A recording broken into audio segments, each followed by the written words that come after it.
நான் ரெடி அருமை அண்ணன் எடப்பாடி பழனிசாமி என்னை சேர்த்துக்குவாரான்னு திரும்பவும் திரு ஓ பன்னீர்செல்வம் முன்னாள் முதலமைச்சர் உங்களுடைய முன்னாள் ஒருங்கிணைப்பாளர்.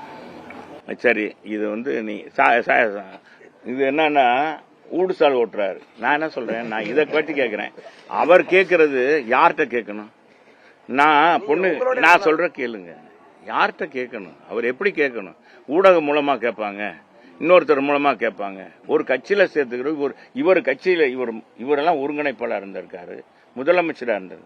இவர் கட்சியுடைய நிலைப்பாடு தெரியும். இன்னைக்கு இந்த மாதிரி ஊடகத்துல பேசி பேசி தான் அவர் இப்படி ஆயிட்டார். இவர் மட்டும் இல்ல, இவர் கூட பின்னால இருக்காங்க பாருங்க, அவங்களையும் பாதிக்க விடுறாரு. நான் அண்ணன் பன்னீர்செல்வத்தை கேட்டுக்கிறேன், இந்த நாடகம் எல்லாம் வேண்டாம். ஏன் மக்கள் பார்த்து சலிச்சு போயிட்டாங்க. கலைஞர் நடத்தாத நாடகமா? ஏங்க அவர் இன்னைக்கு முதலமைச்சர் செய்யாத நாடகமாங்க, ஒத்திகையாங்க? அவர் காட்டாத படமா?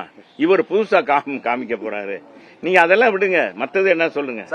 இத பத்தி சொல்றீங்களா? அதிமுக எளிதில் வெற்றி பெறக்கூடிய இடங்களை ஃபுல்லா பாஜக கேட்டு வற்புறுத்துவதாக ஒரு தகவல் வருது, அது உண்மையா சார்? அது உங்களுக்கு வந்திருக்கும், எங்களுக்கு எல்லாம் வரல.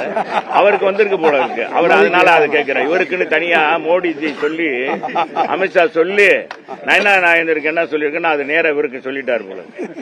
ஏங்க நீங்க வேற, நீங்க பாஜக கூட்டம் அதிமுக கூட்டணி மாபெரும் வெற்றி பெற போகுதுன்னு சொல்ல போறாங்க. வெற்றி போகுதுன்னு மக்களே மிகப்பெரிய சுனாமி ஏற்பட்டிருக்கு தலைவர. இந்த ஆட்சியை அகற்றணும்னு மக்கள் எதிர்ப்பு சுனாமி, இந்த ஆட்சியை அகற்றியே ஆக வேண்டும் அப்படின்னு அடிப்படையில் மக்கள் இன்னைக்கு முடிவு எடுத்துட்டாங்க. அதனால யார் எத்தனை பேர் கூட்டணியில் அதை சேர்ந்தாலும் சரி, திமுகவோட கூட்டணி வச்சாலும் சரி, அவங்க எல்லாம் அந்த சுனாமியில் அடிச்சு போயிடுவாங்க. அது உண்மை, அது உறுதி.